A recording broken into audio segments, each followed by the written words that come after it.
Hello fungi and welcome to the first channel about fungi. Today we will talk about composition of cell wall of two main human pathogenic yeasts, Candida albicans and Cryptococcus neoformans.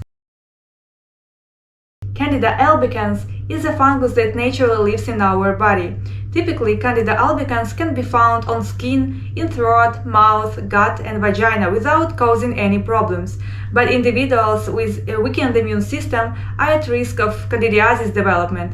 In this case, Candida albicans cause infection in bloodstream and internal organs like kidney, heart, and brain. Candida albicans is termed a dimorphic fungus because it can switch morphology between yeast form and hyphal growth, and there are some interesting features in cell wall of these two forms I would like to talk. I already explained the general composition of the cell wall, and I strongly recommend you to watch this video. The inner, conservative layer of the cell wall contains polysaccharides like chitin and beta-glucans, which gives yeast strength and determine a cell shape. Chitin and glucans are PAMPs, pathogen-associated molecular patterns, which means they are highly recognizable by host immune system. In general, cell wall of yeast and hyphal form have the same structures, but the quantity of the components may be different. For example, hyphal cells contain approximately 3–5 times more chitin than yeast cells. Beta-1,3-glucan content of yeast and hyphal cells are similar.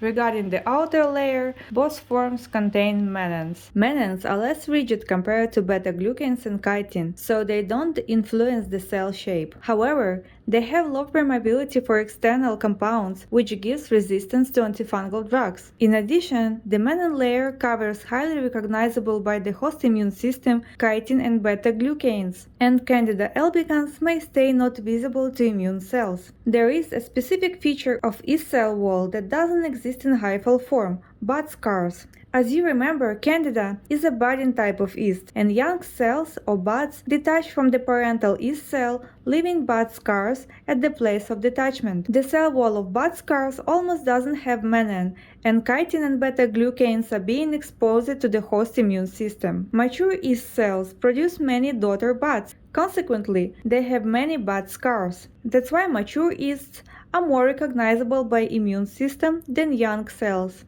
Unlike Candida albicans, Cryptococcus neoformans is an environmental yeast.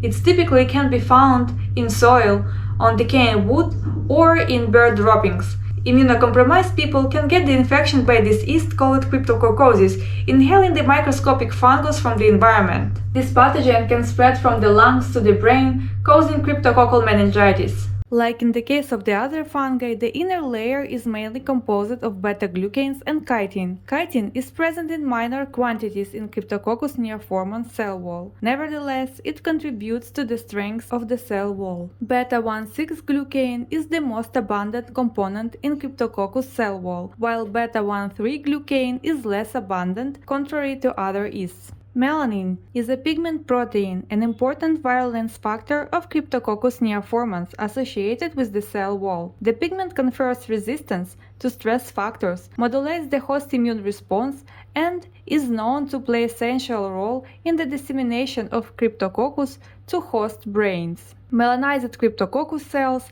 are less susceptible to some antifungal drugs. Next layer is the alpha-1,3-glucan. In addition to concealing the inner polysaccharides from the host immune system, is also essential for the correct capsule cell wall attachment in Cryptococcus neoformans. The main uniqueness of this fungus is that it has a capsule on top of the cell wall, a gelatinous capsule composed of glucuronoxylomannan, galactoxylomannan, and mannoproteins. Capsule is anchored to the main wall via alpha-1,3-glucan. Cryptococcal capsule protects from oxidative stress and defends against amoeba, a natural predator of environmental yeasts. Capsule has ability to enlarge in size. One of the explanations of this phenomenon is that the capsule size reflects starvation of Cryptococcus neoformans. Enlarged capsule may indicate the yeasts are in stress conditions, while a smaller capsule means that yeasts are not starved and is well adapted to host survival and capable of causing higher host mortality.